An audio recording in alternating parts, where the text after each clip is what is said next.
I'm not a toy you can destroy. Stop your silly games, 'cause I am just not falling into your shade. I'm not a toy you can control. Been there, done that, you're just a psycho. Oh, you're kind boy. I follow my intuition. Surviving is my reason. Zero contact is my mission. Absolutely no submission. Oh no. 'Cause I'm not a toy for you to control. I'm not a toy to have your way. I'm not a toy to fall into your chains. I'm not a toy for you to destroy. Oh no, 'cause I'm not deterring. Can't do any harm. I'll figure out this puzzle. I can't take the house up. Want this to be my best year. I've uncovered your mask. You can't do any harm. Your love bombing has expired, but I've covered your mask. You are running out of time. It's the end of your scripted line. Absolutely no submission. Oh no. Sound with control.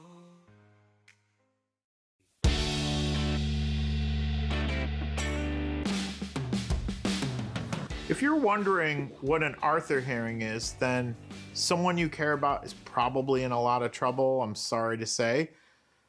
An Arthur hearing is really just a hearing to set a bond, but we're trying to set a bond on a very serious criminal accusation. These things can feel like mini trials rather than a bond hearing, an average bond hearing, because if the state's going to hold somebody presumed innocent without bond, they better be able to show the judge they have a great case. Because if they can't show the judge they've got a great case, bond should be granted, and that's what an Arthur hearing is all about. Now, every crime in Florida really gets a bond, except, serious cases like life felonies and capital offenses. You're not entitled to a bond out of the gate on these sorts of things, and you could be stuck in jail until the case resolves. That's where an Arthur hearing comes in. We defense attorneys file a motion to set bond. We set it for an Arthur hearing, and that puts the state on notice. Bring your evidence. The state's got to demonstrate proof of guilt is evident and the presumption of guilt is great. Fancy words for the fact that this is the highest burden of proof we have in our court system. It is beyond a reasonable doubt. Most people don't even realize we've got this super high standard within the criminal court system only on these Arthur hearings. And a judge told me he'd been on the bench for decades. He had never once in over 20 years found the state could meet that burden, not once. So if the government's going to hold someone without bond, they better show up at that Arthur hearing prepared to meet the highest proof standard we have. Proof evident, presumption great. Not an easy task. These things are like mini trials, really. And with all those moving parts on a case like this, I don't want to sound like a barber telling you need a haircut, but I'm going to tell you, get an attorney that has handled this sort of thing before. Speaking of which, I have done a lot of this sort of thing, especially in Central Florida, my backyard. So if you have a situation like this in Orange, Seminole, Osceola, Brevard, Lake, Volusia, Polk County, please give our office a call. Let's see if we can help you out. I appreciate you watching. Take care.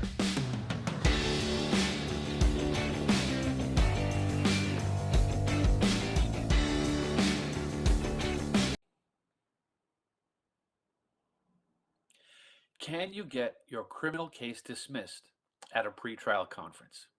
That's the question we're going to be addressing today. Hello, my name is Attorney Paul Whalen. I'm with Afford Law. At Afford Law, we practice criminal and family law throughout Massachusetts. Our fees are set on a sliding scale, which is based on your income.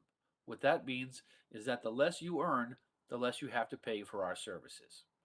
So let's talk about pretrial conferences in general to start with. So the pretrial conference is an event in court after an arraignment and before a trial. So the pretrial phase is probably the longest part of a case.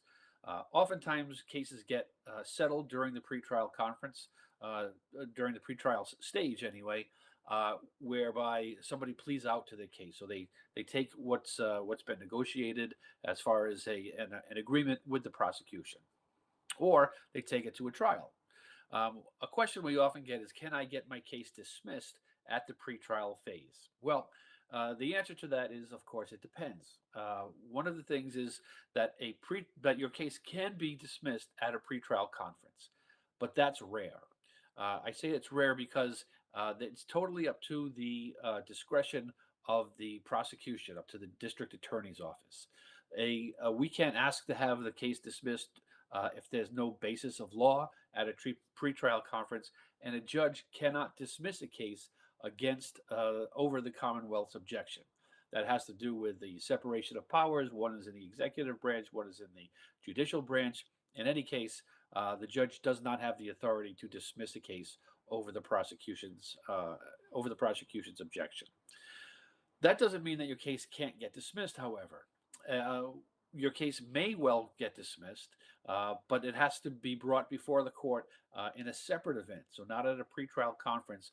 We would have to schedule it for a motion to dismiss. A motion to dismiss based on some sort of issue of law. Motions to dismiss can be either evidentiary, where live testimony is taken or documents are produced for the court, or it can be a non-evidentiary hearing, which is also called a de benedetto motion or a four corners hearing.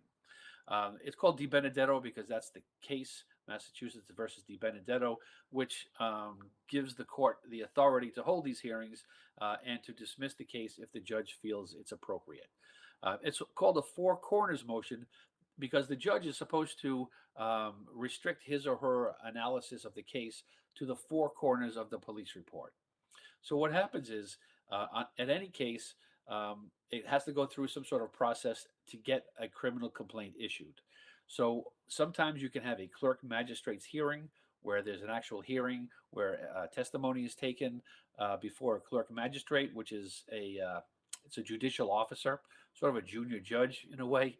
They have a lot of power and they can issue a complaint or decide that there's not probable cause to issue the complaint.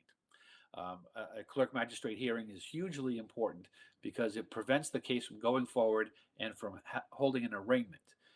If you have an arraignment on your case, there's an entry that is produced on your criminal record, and that's always there unless you can get it expunged or sealed.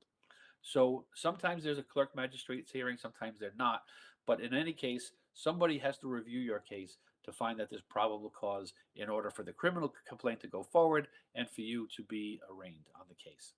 Now, the De Benedetto says that if there's not probable cause, so if we feel as your defense attorneys that the complaint should not have issued because even looking at the evidence that's contained in the four corners of the police report, even in the light most favorable to the Commonwealth, we say that there's not probable cause for the complaint never should have issued, and therefore you shouldn't be before the court. And that's what a De Benedetto motion is. There are no outside documents that are allowed. There's no live testimony that's taken. It's limited to the police report itself, to whatever the clerk and magistrate had before him or her when making the probable cause decision originally. You can have motions to dismiss which are evidentiary, and that's where you do have live testimony or documents or something in addition to just the police report. In any case, the judge has to find that given the weight of the evidence and given they have to give the benefit of the doubt to the Commonwealth. So those cases getting dismissed at that time are not very frequent, but it's definitely worthwhile to do so, to bring the motions, because if you are successful, then your case goes away, your case gets dismissed, and that's the best possible outcome you can have in a criminal case. So those are motions to dismiss. Now, there are also motions to suppress, which we talked about before, which suppress evidence from coming in. So certain items such as guns or drugs, statements, things like that. If they don't have the items, so say you're charged with possession of a Class A. which is a narcotic.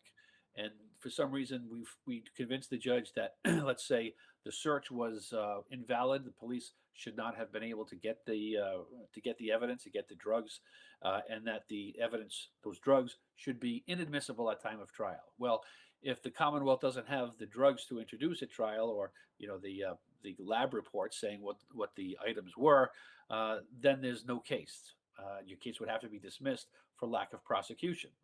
That's different. Those motions to suppress are different from motions to dismiss, but ultimately, in that case as well, your case could be dismissed prior to trial.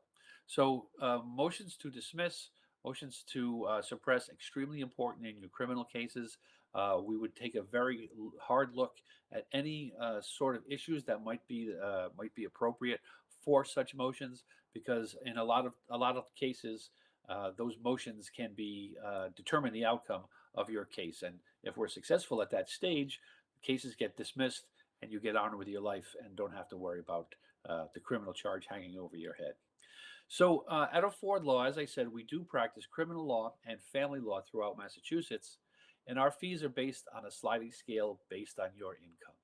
We're trying to make ourselves as affordable as possible to the hardworking men and women of Massachusetts. Because let's face it, if you're facing a criminal charge or going through a divorce, you have to come up with a lot of money generally to hire an attorney. And that money is well spent, because an attorney representing you for either of those situations has a huge impact on the outcome, and a huge impact in your life going forward. So you should absolutely be represented in both of those matters. So what we do is we try to make ourselves as affordable as possible. We want to give voice to the hardworking people of Massachusetts in the courtroom. Feel free to visit us at affordlaw.org. I'd love to speak with you. If you have any questions, book a free virtual appointment with me. I'd be happy to answer any questions that you might have. Because at Afford Law, we're making justice affordable. Thank you.